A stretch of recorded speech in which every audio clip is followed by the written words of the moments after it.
But they lived on religious ceremonies for many generations after it died. Sanskrit is still spoken today in Hindu religious ceremonies, even though the language died out millennia ago. But they wrote in Sanskrit, and one of their writings speaks of a blast that was powered by the same power that powers the sun, but that had much more brilliance than the sun did. Basically, it is describing everything that we would expect it to describe in a nuclear blast.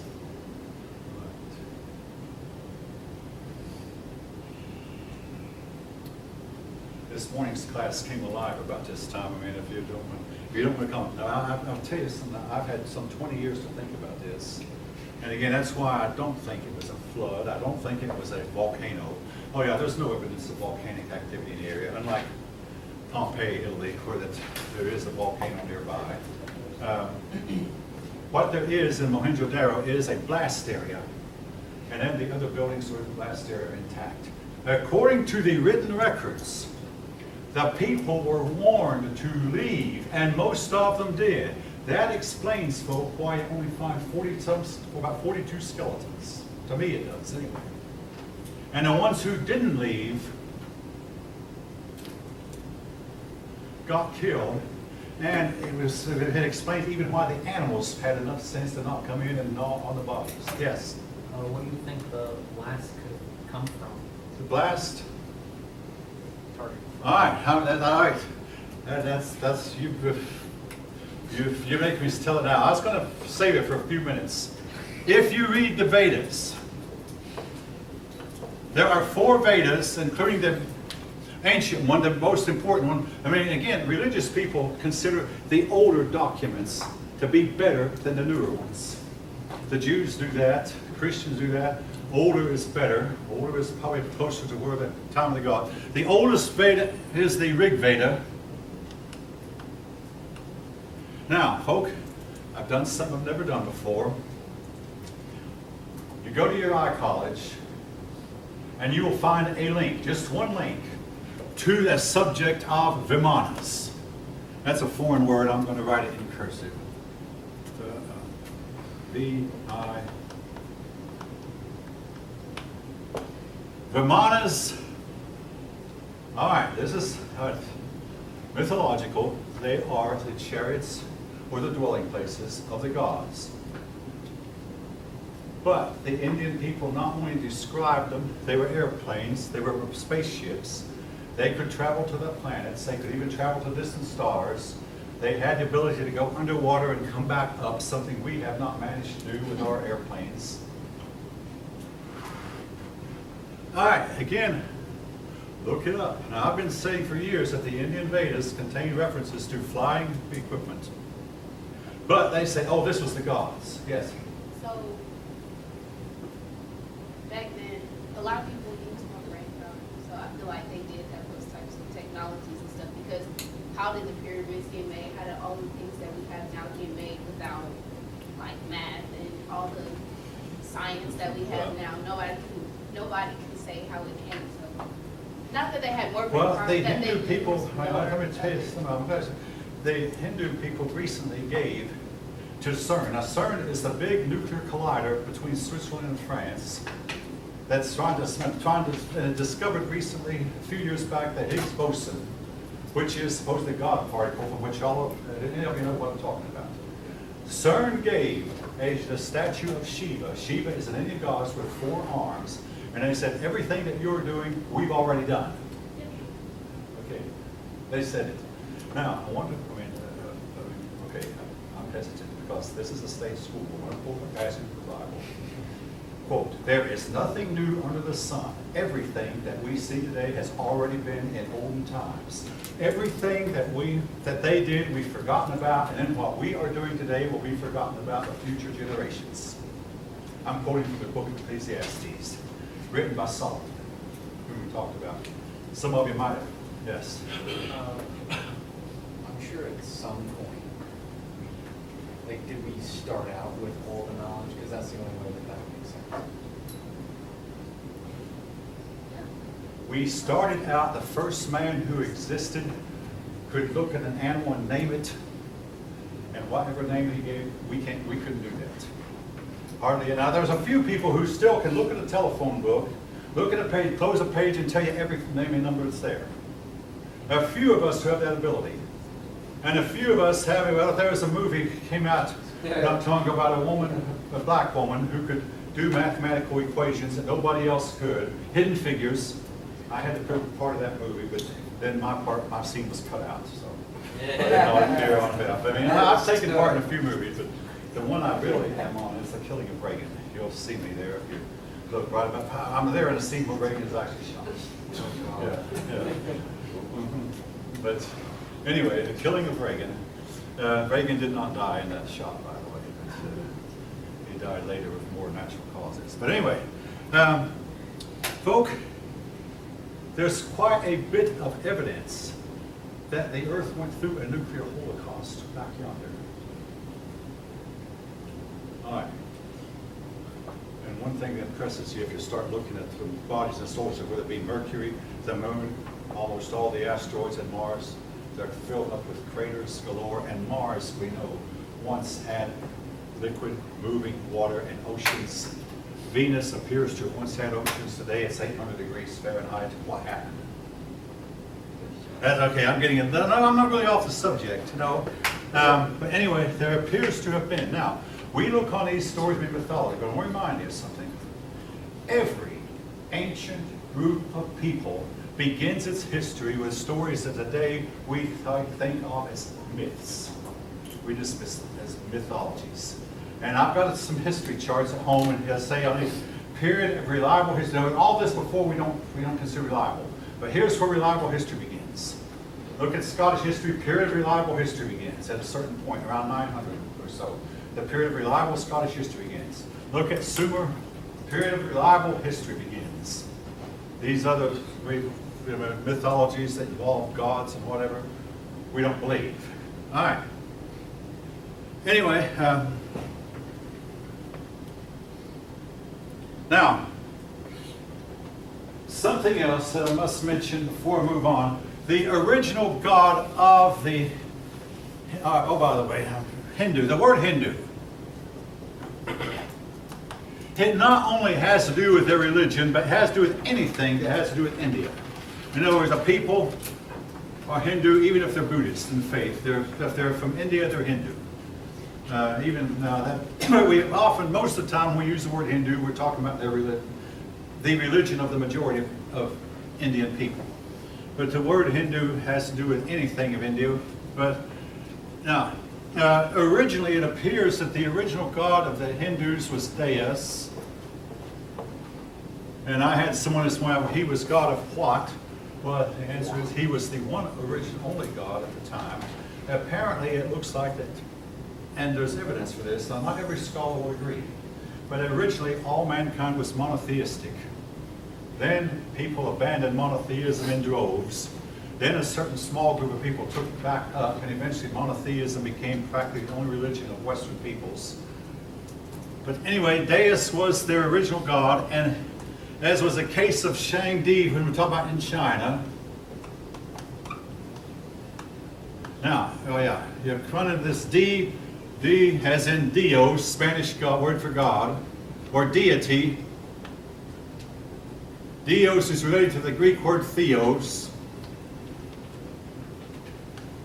And no, I'm no Greek expert, but theos, Dios, deity, Shangdi, Deus, all have to do with a deity, or with the original, possibly the original one God. All right. Anyway, the Dravidian civilization apparently came to an end, possibly about this time. Now,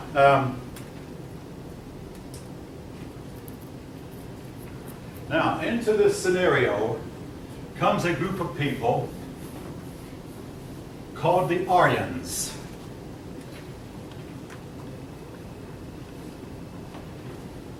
Now, there was a famous 20th century person who was really enamored by the Aryans. Enamored. He really was nuts about him. Anybody know who I'm talking about? Hitler. Adolf Hitler, yes. But he was actually not describing these Aryans. He was describing a race that didn't exist. But in a minute, you'll know why he really liked the Aryans.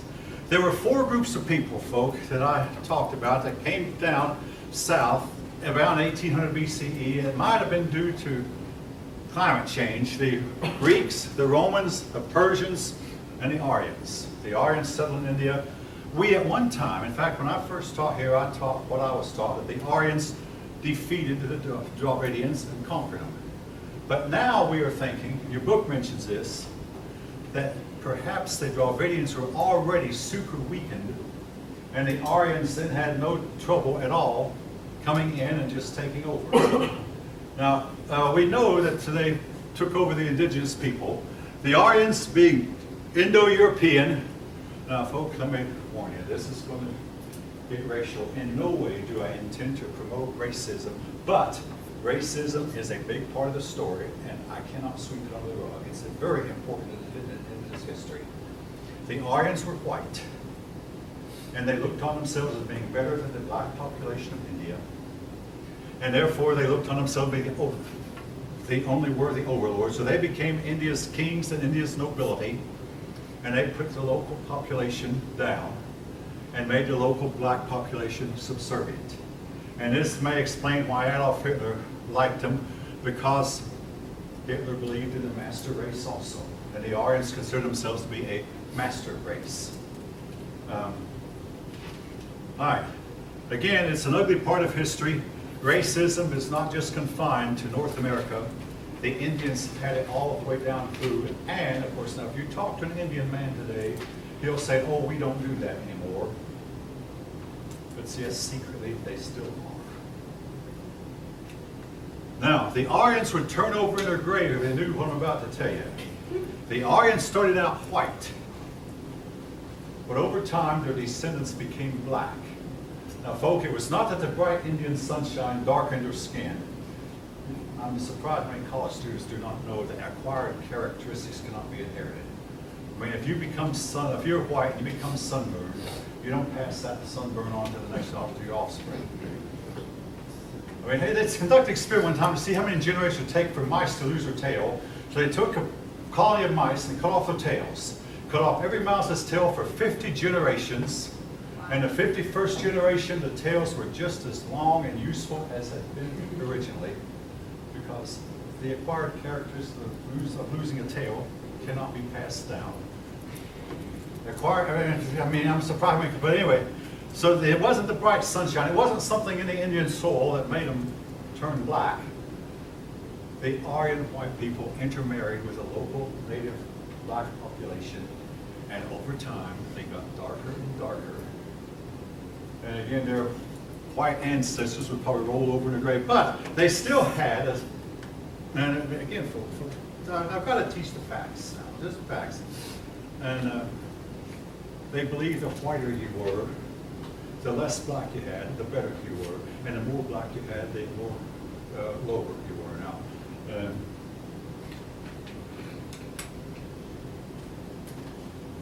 again, nothing could be farther from the truth. But I have to say this because it is a big part of the story, and it takes us into what is next: the caste system. That is so much a part of Hindu culture. The caste system. The upper caste were the priests. These were then the next caste down were the kings and nobility. That included the nobles. Next down were the soldiers, the warriors. The next down were the merchants. So yeah, they did not value merchants very highly. But at the very bottom were the pariahs. The pariahs, otherwise known as the untouchables. These were the ones who were really, really low. Now, this caste system persists in India for we don't know how long. By the way, Hinduism has no known founder. Unlike some religions like Christianity and Islam, we know who the founder is, and Buddhism, we know who the founder is. Hinduism appears to have evolved over time, and no one person founded it. No one generation perhaps found it. It appears to have gotten a little bit more and more as time went on, and after a while. But one of the big characteristics of it is the caste system. Where now, the caste system, though, has one good side to it. They believe in something else called reincarnation.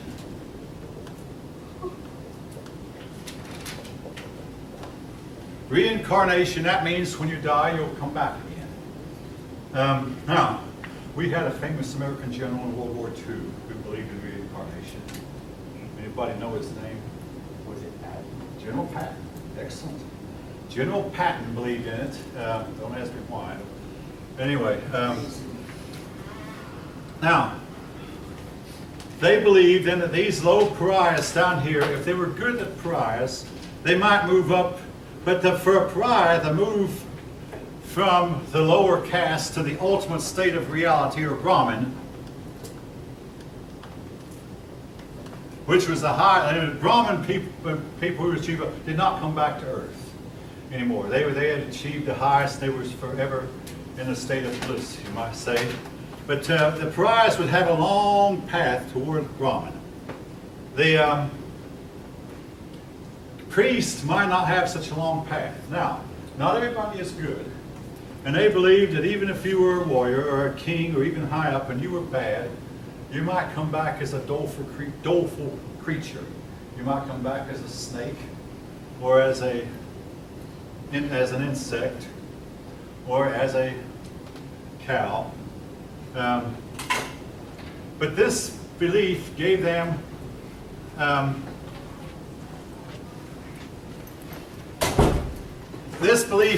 a lot of appreciation for animal life. However, folks, I've got to say this, and I had some heads nodding in agreement when I said that in this morning's class. I don't know how you'll take it.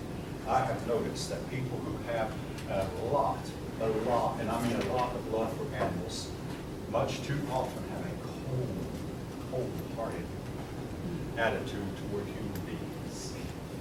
If you don't like that statement, you're welcome to say so. But this has been my observation, and the people of India, no exception. All right. Now, here's something about the people of India, what the caste system, and well, belief in reincarnation made them. To the Westerner, they appear to be cold. Now, last spring, I had the privilege, that was not in the spring, it was last fall, late in the semester, I had the privilege of sitting down with a Hindu woman at the student center, and we talked for a while. And she explained to me that it wasn't quite the way that we Westerners perceive it, that the reason that here, let me back up a little bit. Well, as recently as when I was a child, trucks used to go around in India looking for dead bodies of humans lying on the streets, which is, I mean, if a person could just simply die and fall down the street and nobody would even bother, except the truck would come around, pick him up, put him on, just throw him on the back of the truck, take him to the dump outside the city, and use a bulldozer to cover over his body. They completely abandon or sick. You get sick, they put you in a house and leave you to die. Now, Mother Teresa did a lot to tell, hey, most of your sick people can recover and live a good many years. Take care of them. They have changed this somewhat, but they would just simply, oh, you took sick. But then this woman explained to me that they really were compassionate, but they didn't show it. They believed that, oh yeah, these poor pariahs who might drop dead on the street, if they were good, they could look forward to a better life, and eventually all of us were going to reach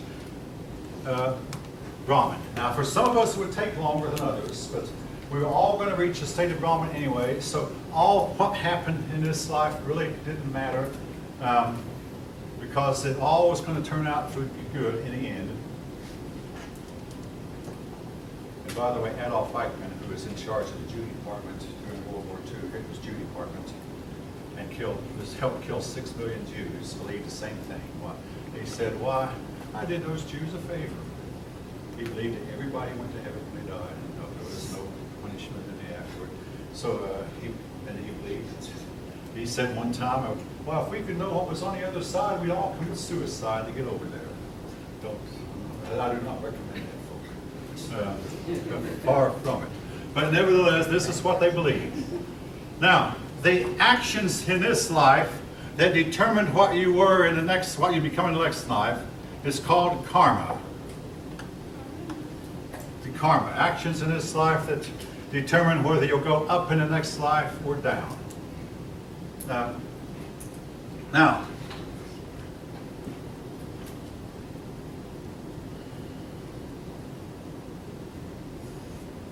all right. By the way, now I must say this about the Aryans. They started out as nomads. That means they were horsemen, excellent horsemen, they were wanderers who wandered around, and folk, I've mentioned, I think that they were pushed south by a climate cooling of the climate. And again, was there a connection between the climate cooling and a nuclear holocaust that brought about a nuclear winter that a lot of signs they would predict would happen if the Earth ever engaged in another nuclear war? I do not know. But something cooled the climate up there in the northern part of Europe and northern part of Asia and brought these people south. And anyway, all right.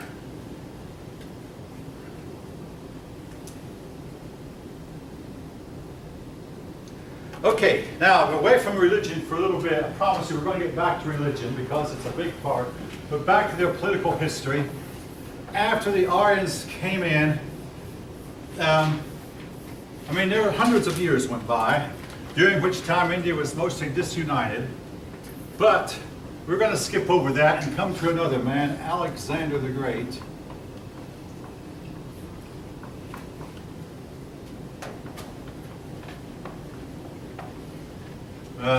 Now, you might or might not know, hopefully all of you have heard of Alexander the Great, but if you haven't, he was one of the biggest conquerors of all time. He was a Macedonian, and he conquered much of the known world. He destroyed the Persian Empire, but in the course of his conquest, he got all the way to India, starting out in Greece, starting out here. And, he conquered Egypt and set himself up as Pharaoh. He conquered all this region and got as far as the Indus Valley and got into India. And he fought against an Indian army and defeated it. But then he took on another Indian army. Now, I want to remind you of a couple of things. We're going to mention Alexander quite a bit when we come to chapter 4 in a couple of weeks. Alexander believed that his father was Zeus. Take that whatever you will. Officially, his father was Philip of Macedon, the strongest ruler in the western part of the world. And Philip felt like he was strong enough to take on and defeat Persia, but he was assassinated. So Alexander took over. And the question is, did Alexander have a hand in the assassination? This cannot be proven. But nevertheless, Alexander, unlike any other military leader, and I mean all of them, all military leaders, for the most part, would let their troops do the fighting while they stayed behind. Now, during the Civil War, the Southern generals would get involved in their troop movements themselves, and 52% of your Southern generals were killed or wounded. I can name some: General Stewart, General Garnett, General Hill, General Jackson, plus a bunch of others were killed or wounded. Lee himself generally stayed away from the fighting. He survived. The ones who got involved in the thick of the fighting were mostly killed. But Alexander the Great would march in front of his troops, and he would be the first one to engage the enemy. He fought battle after battle and won them all. But finally, in India, here's the official account, he was hit by an arrow and very badly wounded. There have been persons who speculated this arrow was actually a guided missile. But we'll leave that for each of you to decide. These persons who were part God and part human could be killed. The most famous one being Goliath. But anyway, Alexander was wounded. At this point, Alexander's men told him, "We're not going any farther, we're going home." From the generals to the privates. And there was nothing Alexander could do but weep. He cried. He said, "There are no more worlds to conquer." He turned and went back home. He made the big mistake of crossing a desert and losing a big fraction of his army in the desert, and during which time his own wound never really healed. Then he got to Babylon, where been said he might have been poisoned. He died in Babylon. Now, folk, don't write this down. This is a little bit of trivia that I always throw in at this point. The date of his death is June 10th. Happens to be my birthday. Just a little bit of trivia there. Don't write it down. It's too trivial to be included on a freshman sophomore entry level test, the survey course. You know, this is a survey course. But I throw it in for, anyway, whatever. No, I do not believe I'm a reincarnation of Alexander. No, not at all. But anyway, now, one of the men who joined his army when he went to India was a man named Chandragupta Maurya.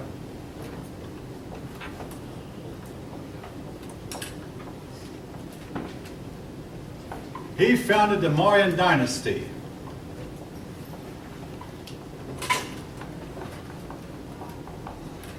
Chandragupta Maurya founded the Mauryan dynasty. Now, Chandragupta Maurya founded a dynasty that was destined to last a while, and he conquered and united much of India. But he could not conquer all of India, but his dynasty lasted a while. Again, it's believed that he learned a lot about military tactics from Alexander, whom he apparently was close to. I mean, Alexander, you might say, picked him up along the way. He was an Indian. And when Alexander left, he filled in the gap that but he did a lot of the conquering that Alexander had wanted to do, but which Alexander was not able to do due to the fact his men got homesick and decided they wanted to leave. All right. Now,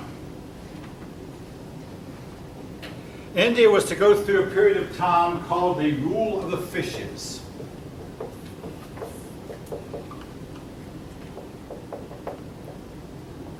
Where the big kings, now if you know anything about fish, the big fish gobble up the smaller fish.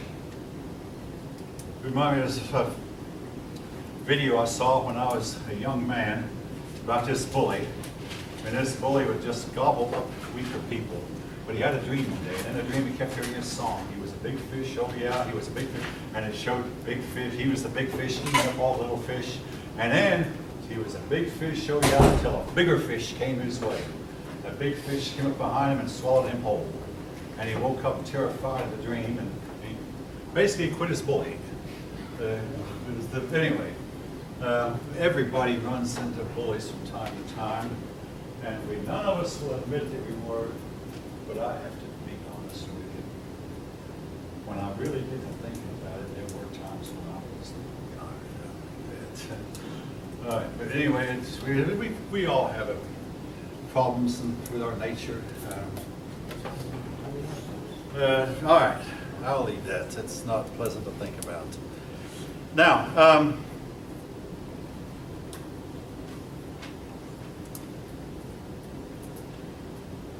oh yes, one question before I leave Hinduism for a time. The Hindu people do not eat beef. Does anyone know why? Yes. Because the cow is considered holy. The cow is considered holy, and also the cow might be their uncle. Yeah. Now, the other thing, yeah, that's what you were going to say? Yeah. Well, another thing, the richer of them will hire someone to go ahead of them with brooms and sweep all the insects because they don't want to be guilty of stepping on an insect. The insect is sacred also. Basically, all life is sacred. Even the foul life. And when they run into a king cobra, they'll call a snake expert out to try to move the king